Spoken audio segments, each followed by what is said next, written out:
شہر سے کئی میل دور ایک جنگل کے بیچ ایک پہاڑ پر کھنڈر نما محل تھا۔ یہ محل پورے شہر میں آصف زدہ مشہور تھا۔ اب مجھ سے ملیے، میں ہوں اس محل کا اکلوتا وارث۔ جی ہاں، میں ہی ہوں اس محل کا بھوت۔ میں یہاں 500 سال سے رہ رہا ہوں۔ آپ سوچ رہے ہوں گے میں یہاں اکیلے رہتے رہتے بور تو نہیں ہوتا؟ تو میرا جواب ہوگا نہیں، کیونکہ انسان مجھے بور ہونے ہی نہیں دیتے، آتے جاتے رہتے ہیں اس محل میں، اور ان کی وجہ سے میرا دل بھی لگا رہتا ہے۔ ابھی چند دن پہلے کی بات ہے، میں گرم گرم چائے کے ساتھ اپنا پسندیدہ ٹی وی شو دیکھ رہا تھا۔ یہ میرا فیوریٹ شو تھا۔ میں سارا دن اس کا انتظار کرتا تھا کہ اچانک میرا سارا موڈ خراب ہو گیا۔ پیلس کے بڑے سے سیاہ گیٹ کو کھول کر کوئی اندر داخل ہو رہا تھا۔ میں نے بالکنی سے دیکھا ایک نوجوان ہاتھ میں چھوٹا سا بیگ اور دوسرے ہاتھ میں ٹارچ پکڑے اندر داخل ہو رہا تھا۔ ویسے مجھے بہت برا لگتا ہے جب کوئی رات کے اس وقت منہ اٹھائے میرے محل میں داخل ہوتا ہے۔ یہ بھی کوئی ٹائم ہے ڈسٹرب کرنے کا؟ آخر بھوتوں کی بھی کوئی پرائیویسی ہوتی ہے۔ خیر، ابھی جو مہمان میرے محل میں گھسا ہے مجھے اس کا استقبال کرنا ہے، سو میں فوراً گیٹ پر پہنچا۔ وہ نوجوان ڈرتے ڈرتے آگے بڑھ رہا تھا۔ میرے دماغ میں آیا، جب ڈر لگتا ہے تو ایسی جگہوں پہ گھستے ہی کیوں ہو؟ میں نے نوجوان کا سر سے پیر تک جائزہ لیا۔ اس کی ڈری صورت دیکھ کر مجھے اس پر ترس آ گیا۔ میں اس کے ساتھ ساتھ چلتا رہا۔ آخر سارے کمرے دیکھنے کے بعد وہ میرے کمرے کے آگے رک گیا اور اندر داخل ہو گیا۔ مجھے بہت غصہ آیا۔ سارا گھر چھوڑ کر اسے میرا ہی کمرہ ملا تھا۔ میرے دل میں تو آیا کہ اسے ڈرا کر بھگا دوں، مگر اس کے چہرے کی تھکن دیکھ کر میں رک گیا۔ آخر یہ میرے گھر کا مہمان تھا، اس لیے میں نے دل میں کہا، بیٹا بس آج کی رات تمہیں رہنے دے رہا ہوں۔ اس نے اپنا بیگ نیچے رکھا اور موم بتی جلا دی۔ مجھے پھر غصہ آنے لگا۔ مجھے اندھیرا پسند تھا، مگر میں نے برداشت کر لیا۔ اب میں اپنے کمرے میں نہیں رہ سکتا تھا۔ میں نے دل میں کہا، بیٹا بس آج کی رات، اور میں وہاں سے غائب ہو گیا۔ میرا آج کا ٹی وی شو بھی خراب ہو گیا تھا۔ خیر کوئی خاص بات نہیں، اکثر یہ انسان مجھے ایسے ہی تنگ کرتے ہیں، مگر میں انہیں خوب مزہ چکھاتا تھا، انہیں خوب ڈراتا۔ وہ بیچارے ایک دن بھی نہ رہ پاتے اور سر پر پاؤں رکھ کر بھاگ جاتے، اور میں کافی دیر ہنستا رہتا۔ اب بھی میرا یہی پلان تھا، بس صبح کا انتظار تھا۔ یہ سوچتا ہوا میں اپنے محل کی سیر کرنے لگا۔ جلدی میں بور ہو گیا اور اپنے کمرے میں آیا۔ یہاں وہ نوجوان پھیل کر میرے بیڈ پر سویا ہوا تھا۔ موم بتی بجھ چکی تھی۔ میں صوفے پر لیٹ گیا۔ صبح میری آنکھ شور کی آواز سے کھلی۔ میرا موڈ خراب ہو گیا۔ مجھے دیر تک سونے کی عادت تھی۔ میں جھٹکے سے اٹھا اور غصے سے اس نوجوان کی طرف دیکھا جو موبائل پر کسی کو چیخ چیخ کر یقین دلا رہا تھا۔ وہ کہہ رہا تھا، جانو میری بات پر یقین کرو، میں نے پوری رات اس محل کے کمرے میں گزاری ہے، اور ساتھ ساتھ وہ کمرے کی ویڈیو اپنی محبوبہ کو دکھا رہا تھا۔ مجھے بہت غصہ آیا۔ میں نے پھونک مار کر اس کے ہاتھ سے موبائل نیچے گرا دیا۔ وہ خوفزدہ آنکھوں سے ادھر ادھر دیکھنے لگا، مگر پھر جلدی سے موبائل اٹھایا۔ ادھر سے اس کی محبوبہ بولی، فہد کیا ہوا؟ پھیکی ہنسی ہنس کر بولا، کچھ نہیں، وہ بس میرے ہاتھ سے موبائل نیچے گر گیا تھا۔ فہد کی محبوبہ بولی، کیا تمہیں واقعی ڈر نہیں لگتا فہد؟ بولا، اب تمہارے لیے میں اتنا تو کر ہی سکتا ہوں، حالانکہ اس میں میری جان بھی جا سکتی تھی، مگر تم نے وعدہ کیا ہے کہ اگر میں یہ شرط جیت گیا تو تم مجھ سے شادی کرو گی۔ وہاں سے محبوبہ بولی، ہاں مجھے یاد ہے۔ اچھا چھوڑو ان باتوں کو، تم نے ناشتہ کیا؟ فہد بولا، ارے کہاں، اٹھتے ہی سب سے پہلے تمہیں کال کی، تمہیں تو پتہ ہے تمہیں دیکھے بغیر میری صبح کب ہوتی ہے۔ اس کی محبوبہ نے شرما کر کال بند کر دی۔ ادھر ان لیلا مجنو کی باتیں سن کر میرا خون کھولنے لگا۔ بھلا یہ بھی کوئی محبت ہے کہ شادی کے لیے اپنے ہی محبوب کی جان کو خطرے میں ڈال دو؟ اور ادھر یہ مجنو صاحب عقل سے پیدل، بھلا جب جان ہی نہیں رہے گی تو شادی کیا خاک کرو گے؟ میں آج کل کی نوجوان نسل کی عقل پر ماتم کرتے کمرے سے نکل گیا۔ ان سے تو ہم بھوت ہی اچھے جو اپنی مرضی سے زندگی گزارتے ہیں اور اس محبت اور شادی کے چکر میں نہیں پڑتے۔ میں اپنے بھوت ہونے پر شکر کرتا ناشتے کے لیے کافی بنانے لگا۔ میرا موڈ جتنا خراب تھا کافی پینے کے بعد تھوڑا اچھا ہوا۔ میں پھر اپنے کمرے میں آیا تو دیکھا فہد صاحب بسکٹ اور کیک کھا رہا تھا۔ बेचारा चाय के बगैर कैसे बिस्किट और केक अपने हलक से उतार रहा था। मुझे तरस आया, बेचारा अपनी मोहब्बत को खुश करने के लिए किस मुश्किल से गुजर रहा था। मुझे इसकी महबूबा पर भी गुस्सा आने लगा। मैंने इरादा किया इस फहद के साथ साथ इसकी महबूबा को भी सबक सिखाऊंगा। मैं आराम से सोफे पर बैठ गया और फहद को देखने लगा। मेरे दिमाग में बहुत कुछ चल रहा था। इतने में फहद अपना नाश्ता खत्म कर चुका था। अब वो इधर उधर देखकर सारे कमरे का जायजा ले रहा था और मैं इसका। मेरे दिमाग में एक शरारत आई। मेरे लंबे ड्रैकुला जैसे दांत निकल आए। फहद अब कमरे से बाहर जा रहा था। मैं भी इसके पीछे चलने लगा। वो मेरे महल की सैर कर रहा था और हर चीज को उठा उठा कर देख रहा था। आखिर वो मेरे दादा की बड़ी सी तस्वीर के आगे रुक गया। गौर से उसे देखने लगा। मुझे शरारत सूझी और मैं दादा की तस्वीर में घुस गया। अब दादा की आंखों से मेरी आंखें झांक रही थीं। मैं मुस्कुराया तो दादा भी मुस्कुराए। दादा को मुस्कुराए देखकर फहद ने अपनी आंखें मली और फिर से दादा की तस्वीर देखने लगा। मैं भी इसी वक्त संजीदा हो गया। फहद थोड़ा सा डरा मगर वहां से हटा नहीं। ये देखकर मैंने फहद को आंख मारी। इस बार फहद अच्छा खासा डर गया और जल्दी से वहां से भागा। सीधा मेरे कमरे में आकर अंदर से दरवाजा बंद कर दिया। मैं एक असूल पसंद भूत था। मैंने आज तक कभी किसी को हाथ नहीं लगाया था। मैं हमेशा आने वालों को अपनी शरारतों से डराता था और वो मेरा इतना करने से ही डर कर भाग जाते थे। इसलिए मैं फहद के साथ भी ऐसा ही कर रहा था। अभी मैं अगली शरारत सोच ही रहा था कि फहद की मोबाइल की घंटी बजने लगी।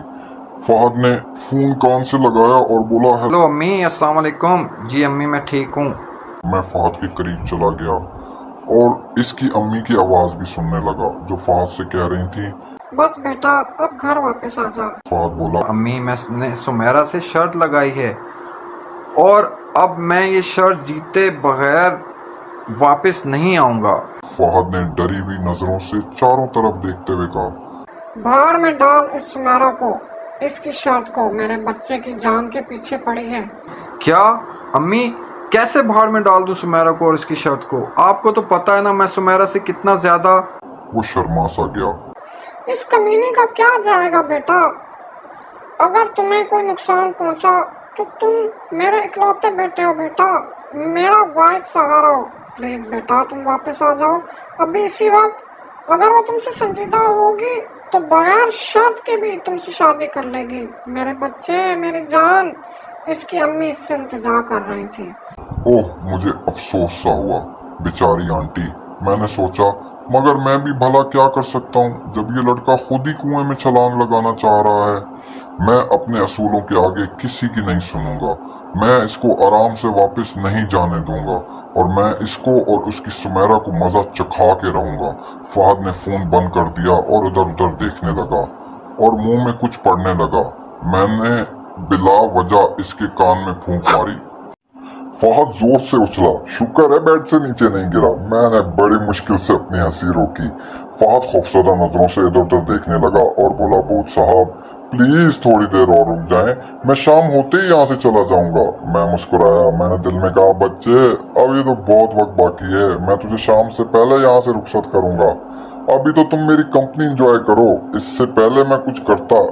इसने फोन पर किसी का नंबर मिलाना शुरू कर दिया और कान से लगाकर बोला, सुमेरा प्लीज जल्दी उठाओ, और बेताबी से बालों में हाथ फेरने लगा। मैंने सोचा अब मैं इस सुमेरा की भी खबर लेता हूँ।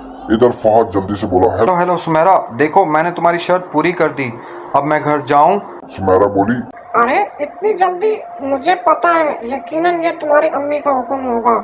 मुझसे ज्यादा तुम्हें उनसे मोहब्बत है जो उनकी बात फौरन मान लेते हो। शर्त के मुताबिक तुम्हें कल वहाँ से निकलना है। मुझे पता है वहाँ कोई भूत वूत नहीं है, अगर होता तो तुम एक रात भी ना गुजार पाते। सुमेरा की बात सुनकर मेरा खून खौल उठा। मैं फहद के पीछे गया। चूंकि फहद ने वीडियो कॉल की थी, इस वक्त वो फहद को देखकर बात कर रही थी, इसलिए मैं फहद के पीछे खड़ा हो गया और फहद के कंधे के पीछे से कैमरे में झांक कर देखा। सुमेरा ने जैसे ही मेरी शक्ल देखी तो खौफ से बोली, फहद तुम्हारे पीछे। और जुमला मुकम्मल किए बगैर बेहोश हो गई। मैंने बुरा सा मुंह बनाया। अब मैं इतना भी बदसूरत नहीं और पीछे हट गया। सुमेरा की अधूरी बात सुनकर फहद का रंग पीला हो गया। इसने पीछे मुड़कर देखा और जल्दी से बेड से नीचे उतरा और तेजी से अपना बैग उठाकर गेट की तरफ भागा। मुझे इसकी हालत देखकर दुख हुआ बेचारा, मगर मैं चूंकि इन दोनों को मजा चखाने का फैसला किया था, इसलिए मैंने इन दोनों की शादी होने का इंतजार किया। अब जब फहद और सुमेरा की शादी हो गई है, इसलिए इसको सबक देने के लिए हर जुमेरात को मैं फहद के अंदर घुस जाता हूँ और सुमेरा को डराता हूँ।